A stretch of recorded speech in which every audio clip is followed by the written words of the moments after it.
Sri Tathata salutes the darling children of Mother Nature who are assembled here. The concept of yoga is very significant today, and it is not simply a physical exercise or something is done just for the body. And today we have to see the deeper meaning of this concept of yoga, and it is the union with the ultimate, and being established that great union, we should be able to live in this world happily.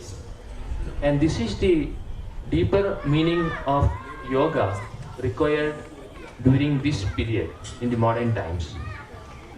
If we think in a wider term or in an extended way, we can say it is the unity of living or living in unity. And for this, yoga is essential. Yoga has got a deep significance as far as this concept of living in unity is concerned. And the significance of yoga is nowadays more and more known to the modern society.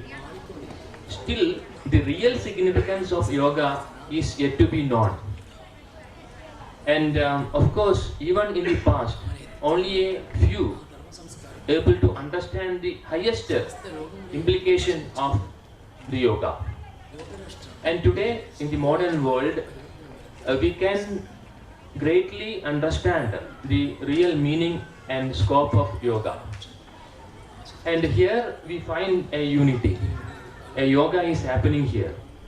And Sri Tathata feels a great hope is involved in this unity. Sri Tathata is here, and there is a union of minds, and the pure love is the force working for this unity.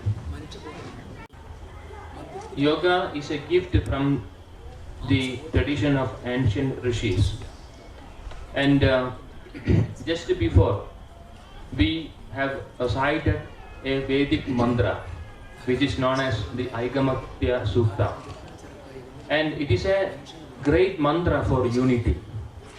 And the ancient rishis proposing the unity of mankind. And for that they proposed a way of life, a disciplined, a dharmic, a highly spirited way of life. So this way of life is more important. Unity is not just a mental concept, but rather it is a way of living.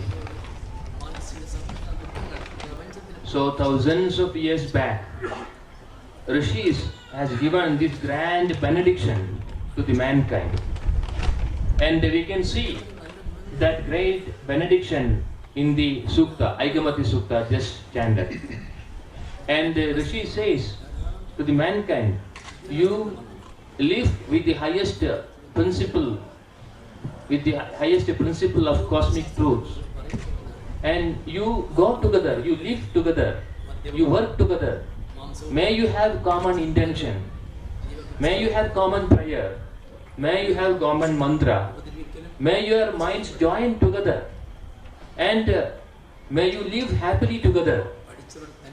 And not only human beings, a great connection with the all aspects of creation.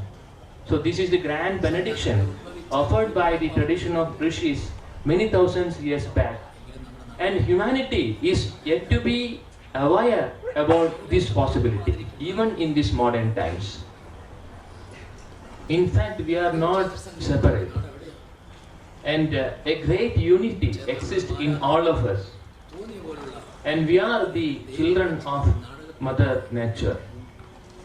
And we have come from the common ancestors. And there is no scope for division. Of course, we have separate bodies, but deep inside there is a unity. And we have to find that unity. And if we see that unity that is connecting every aspect of living on earth, there is no scope for division. And what is dividing us? It is the individual ego. Because the individual ego is incapable of understanding the truths of life. For example, if we have eyes, we can just open it and see this existence. The sun is there, the moon is there, the earth is there, the atmosphere is there, the air is there, the trees are there. Because we can see this unity, a great unity everywhere. And there is also a vastness. This vastness is connecting everything. And there is no division ever exist in this existence. And in this vastness, the energy working is that of pure love. And that love is sustaining life on earth. The sun is giving that love, that is why life is nourished on earth. The earth is giving that love, that is why we are able to live here. And the atmosphere is giving us love, that is why we are able to breathe. So our life is sustained in the love that is flowering in the existence. But since we are living with the divided individual ego, we cannot see it, we cannot understand that. That makes division.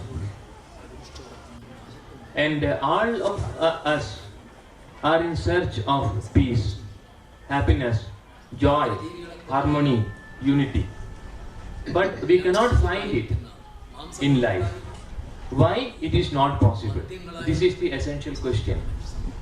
And the reason, the root cause is a lack of understanding. Because we are missing the understanding required to have this joy and unity in life.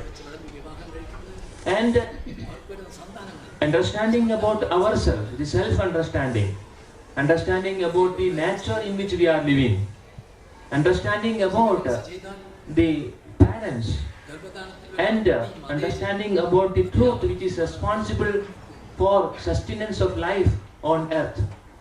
So this lack of understanding is creating division in human minds, and that is creating pain and sufferings in human life, and that is blocking the flow of unity happening in human life. So we have to open our heart and should acquire the understanding required to live with happiness and in unity on earth. The selfish ego is blocking our growth, is preventing our understanding. In fact, our inner self is so vast, so pure, so dynamic, and it is eternal consciousness. Still we are living with selfish ego. This is a great contradiction. And this ego is blocking our understanding and our growth. And we should know what is the principle involved and also what is the way required. So we require a systematic way of living whereby we are able to progress from the selfish ego into the vast consciousness, into the unlimited understanding.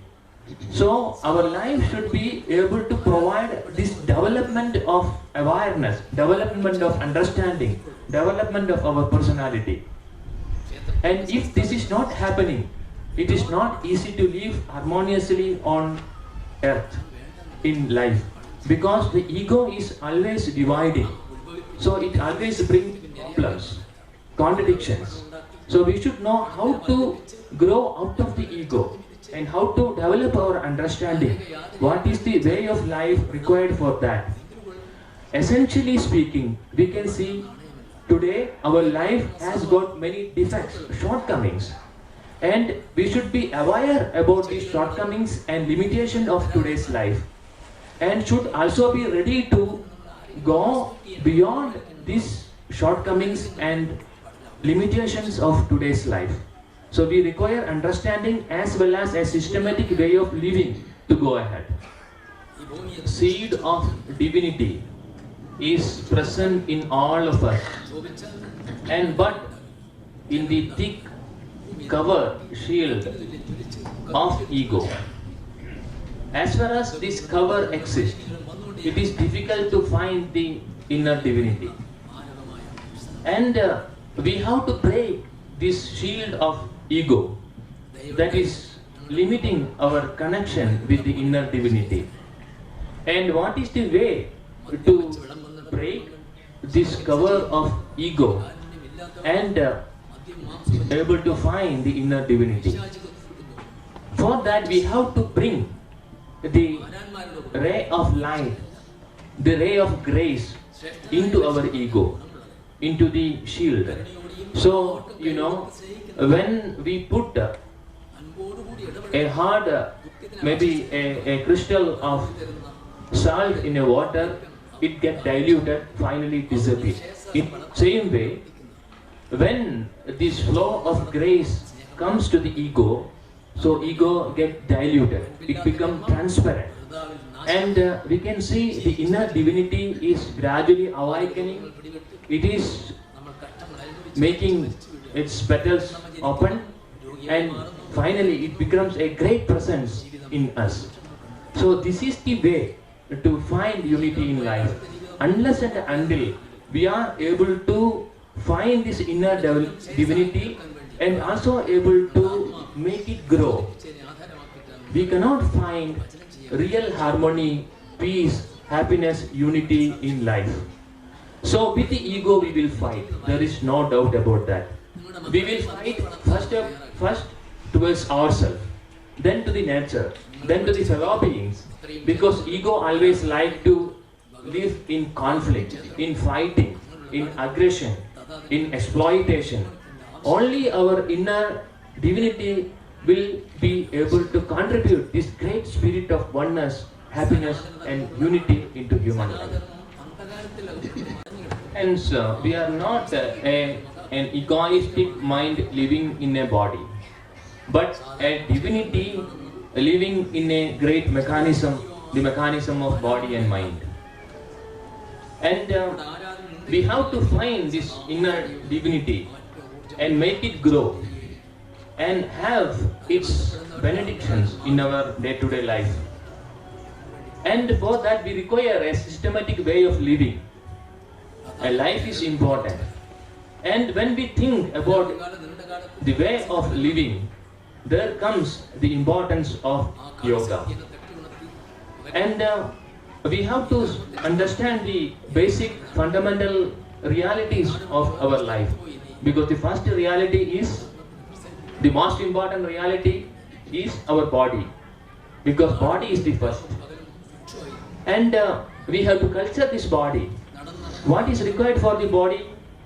First, health, good health. We require a harmony firstly at the body level. So how we can attain this health and harmony at the body level? So this is something connected with the positive energy. And if the body contains this positive energy, it is living in good health. But if the body is lacking of the positive energy and more containing the negativity, negative energies and obscurities, maladies, then we can say there is no harmony in the body. So there comes the help of yoga. So yoga is a posture. It is something to do with the body. So we have various yoga postures. So like the fish posture, there is many postures. And this postures is very wonderful because it has something to do with the nature. For example, it is a rabbit posture. It has something to do with the natural posture of a rabbit. So a rabbit is acquiring or collecting energy from the nature by adopting certain natural postures. So every animals, if we observe animals, we can see there are various postures. So yogis found the secret in it. So if we can also adapt such natural postures, we can also absorb energy, collect energy from the nature, positive energy. So this positive energy can work in the body and it can bring positive changes in the body.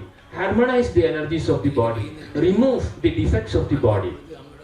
So basically, when we work with the body with yoga postures, it is to connect with the nature and to bring the energy of the nature working at the body level, removing the defects of the body and cultivating a positive health in the body. But it is not finished with that. From the body we have to move ahead. We have to work with the mind.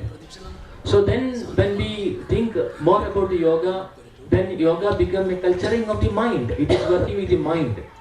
So how to remove the defects of the mind, how we can concentrate the power of the mind, how we can move into the deeper aspect of the mind. So the yoga, for example, the Yoga Sutra of the Patanjali, when we look, we can see these secrets, how meditation, how pranayama can be helped to work with the higher aspect of the mind and culturing the mind. And rishis and yogis were great visionaries, and they could see the future of mankind, and they know that we are going to live against the higher principles of life, and going to live in sorrow, with disease, disharmony with nature, and a great disharmony in body, mind and energies. And we will have great friendship with suffering, and a great distance from joy.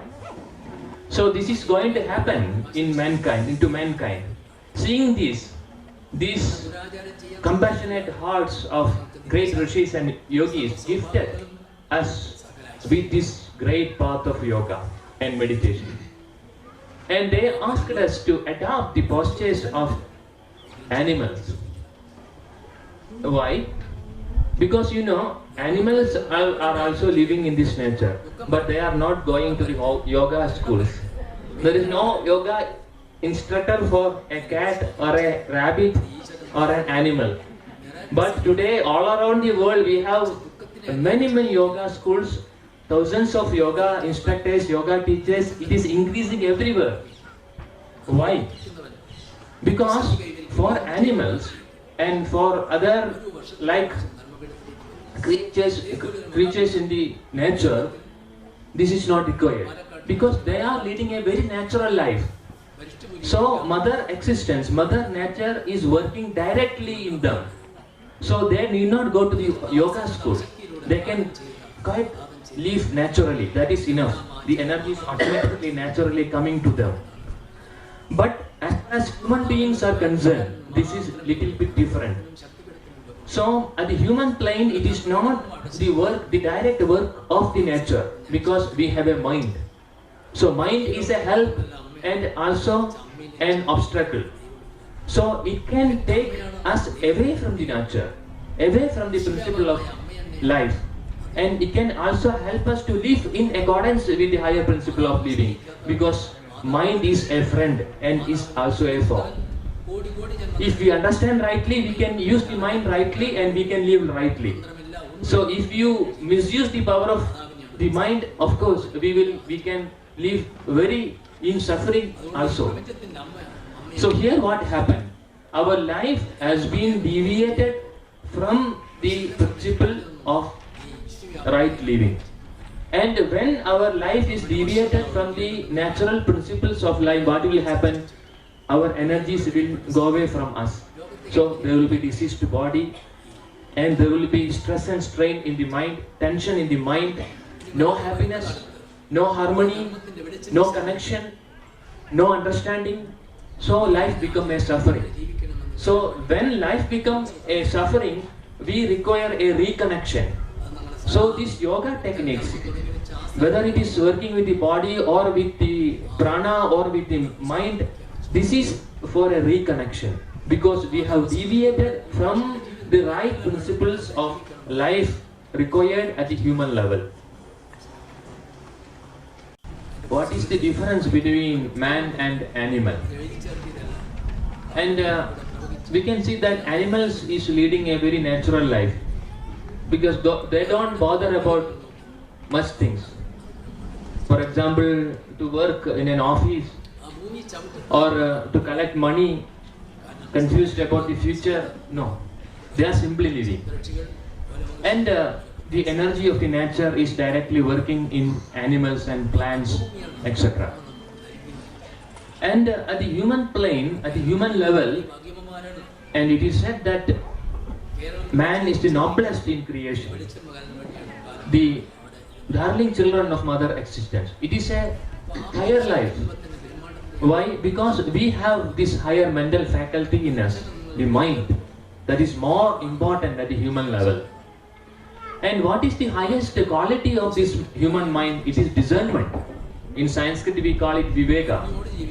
So if viveka or discernment is there in human mind, we can see that human life is high, it is noble. So if viveka or discernment is not there in human life, we are living like animals. There is no much difference. Because what the animals are doing, just following the natural tendencies. Because when there is hunger, they are just want to have the food. So when they have the sexual instinct, just they want to find someone. So they are just following the natural tendencies. But at the human level, we cannot just live like animals. Because we are the noblest, highest creation in nature. So we have discernment, we have this higher faculty of mind. So we have to make use of such higher faculties gifted to human beings. Then only we can see what is the value of human life. You know, a tiger cannot become something else. It can only remain as a tiger. But a human being can progress into the highest level. A great possibility is there in human life. So if we don't use this possibility, we cannot find happiness in life. Because our happiness is depending upon this possibility of growth. That makes our life different from that of animals. An animal need not bother about growth. Because the animal is just following the birth tendencies. And at the human level, we cannot just live and die by following these birth tendencies.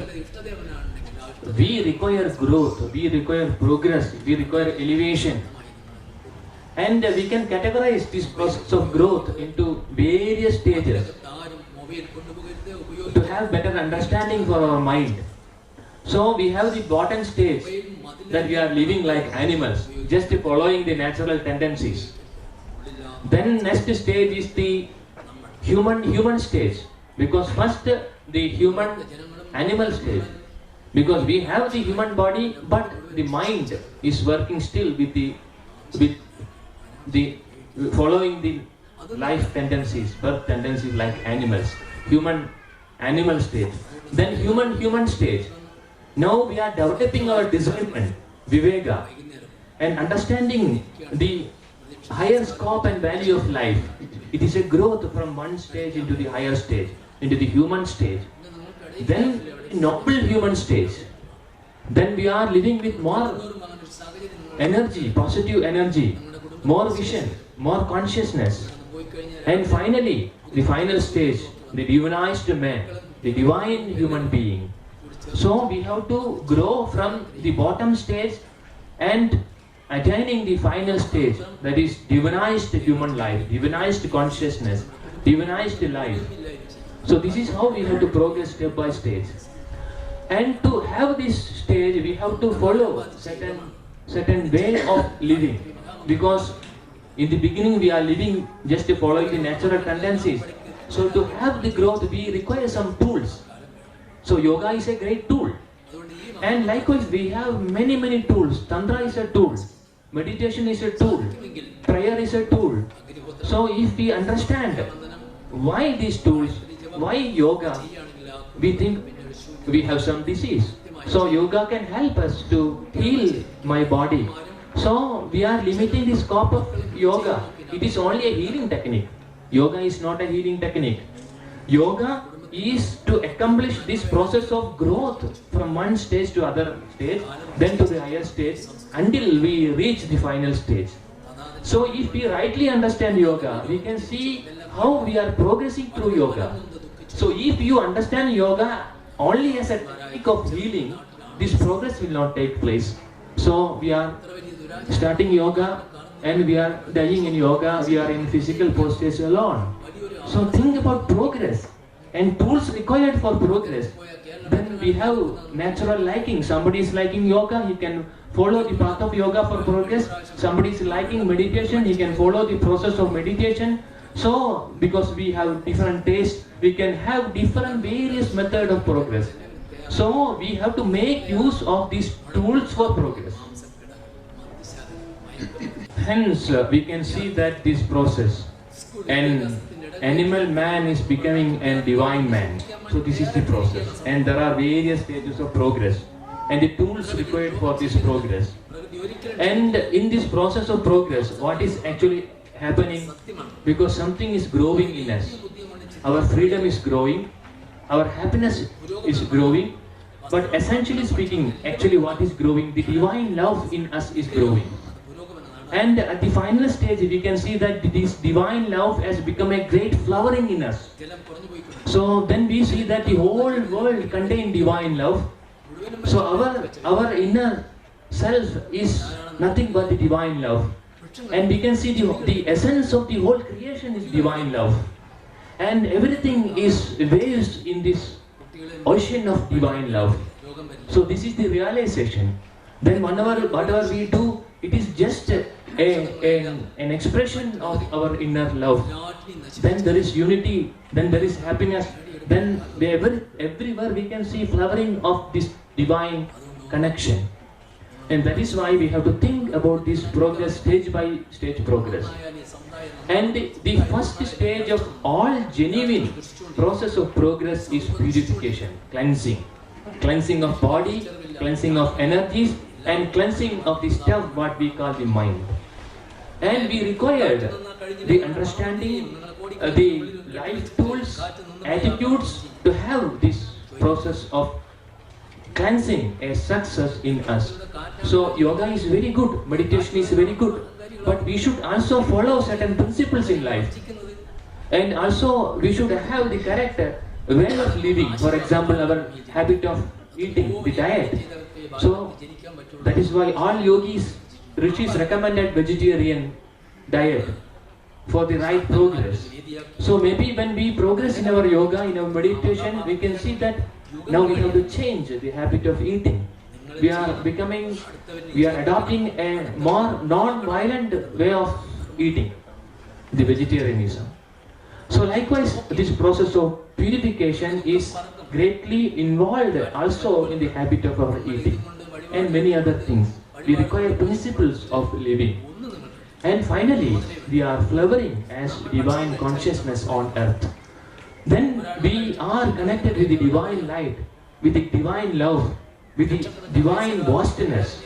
And we are bringing that divinity into the life, into the body, and into the day-to-day life. So unless this happens, we cannot have the real harmony, happiness, and peace on earth. This is the process, and this is the only process.